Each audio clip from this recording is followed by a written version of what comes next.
Joshua chapter 17. This was the allotment for the tribe of Manasseh as Joseph's firstborn, that is, for Machir, Manasseh's firstborn. Machir was the ancestor of the Gileadites, who had received Gilead and Bashan because the Machirites were great soldiers. So this allotment was for the rest of the people of Manasseh, the clans of Abiezer, Helek, Azriel, Shechem, Hepher, and Shemida. These are the other male descendants of Manasseh, son of Joseph, by their clans. Now Zelophehad, son of Hepher, the son of Gilead, the son of Machir, the son of Manasseh, had no sons but only daughters, whose names were Mahlah, Noah, Hoglah, Milcah, and Tirzah. They went to Eleazar the priest, Joshua son of Nun, and the leaders, and said, "The Lord commanded Moses to give us an inheritance among our relatives." So Joshua gave them an inheritance along with the brothers of their father, according to the Lord's command. Manasseh's share consisted of 10 tracts of land besides Gilead and Bashan east of the Jordan, because the daughters of the tribe of Manasseh received an inheritance among the sons. The land of Gilead belonged to the rest of the descendants of Manasseh. The territory of Manasseh extended from Asher to Michmethah, east of Shechem. The boundary ran southward from there to include the people living at En-Tapau. Manasseh had the land of Tapau, but Tapau itself, on the boundary of Manasseh, belonged to the Ephraimites. Then the boundary continued south to the Kana ravine. There were towns belonging to Ephraim lying among the towns of Manasseh, but the boundary of Manasseh was the northern side of the ravine and ended at the Mediterranean Sea. On the south the land belonged to Ephraim, on the north to Manasseh. The territory of Manasseh reached the Mediterranean Sea and bordered Asher on the north and Issachar on the east. Within Issachar and Asher, Manasseh also had Bethshan, Ibleam, and the people of Dor, Endor, Tanach, and Megiddo, together with their surrounding settlements. The third in the list is Nepha. Yet the Manassites were not able to occupy these towns, for the Canaanites were determined to live in that region. However, when the Israelites grew stronger, they subjected the Canaanites to forced labor but did not drive them out completely. The people of Joseph said to Joshua, "Why have you given us only one allotment and one portion for an inheritance?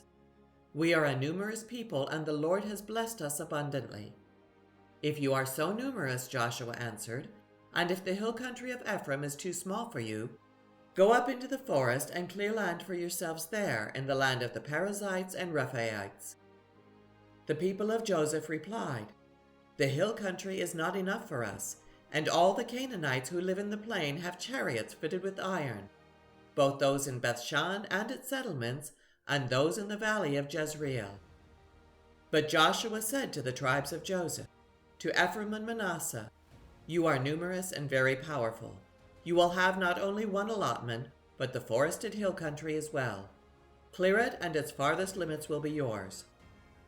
Though the Canaanites have chariots fitted with iron, and though they are strong, you can drive them out." Joshua chapter 18.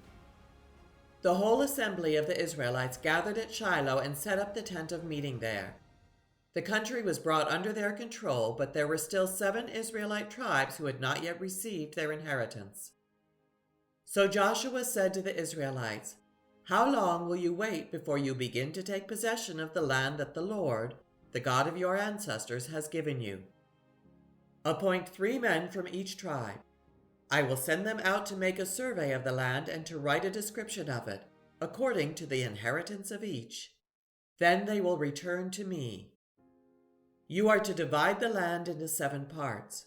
Judah is to remain in its territory on the south, and the tribes of Joseph in their territory on the north. After you have written descriptions of the 7 parts of the land, bring them here to me, and I will cast lots for you in the presence of the Lord our God. The Levites, however, do not get a portion among you, because the priestly service of the Lord is their inheritance, and Gad, Reuben, and the half-tribe of Manasseh have already received their inheritance on the east side of the Jordan. Moses, the servant of the Lord, gave it to them. As the men started on their way to map out the land, Joshua instructed them, "Go and make a survey of the land and write a description of it.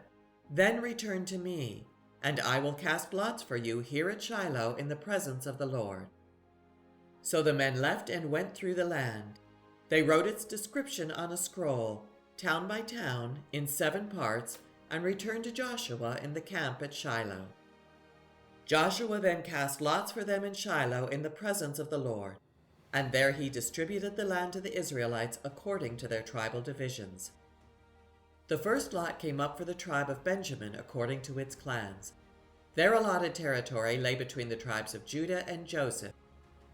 On the north side, their boundary began at the Jordan, passed the northern slope of Jericho, and headed west into the hill country, coming out at the wilderness of Beth-aven. From there it crossed to the south slope of Luz, that is Bethel, and went down to Adaroth Adar on the hill south of lower Beth-horon. From the hill facing Beth-horon on the south, the boundary turned south along the western side and came out at Kiriath Baal, that is Kiriath Jearim, a town of the people of Judah. This was the western side. The southern side began at the outskirts of Kiriath Jearim on the west, and the boundary came out at the spring of the waters of Nephtoah.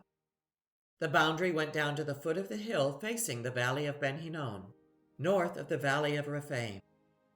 It continued down the Hinnom Valley along the southern slope of the Jebusite city, and so to En-Rogel. It then curved north, went to En-Shemesh, continued to Geliloth, faces the pass of Adumim, and ran down to the stone of Bohan, son of Reuben. It continued to the northern slope of Beth-arabah and on down into the Arabah. It then went to the northern slope of Beth-hoglah and came out at the northern bay of the Dead Sea, at the mouth of the Jordan in the south. This was the southern boundary. The Jordan formed the boundary on the eastern side. These were the boundaries that marked out the inheritance of the clans of Benjamin on all sides. The tribe of Benjamin, according to its clans, had the following towns: Jericho, Beth-hoglah, Emek-keziz, Beth-arabah, Zemaraim, Bethel, Avim, Para, Ophrah, Kephar Ammoni, Ophni and Geba, 12 towns and their villages.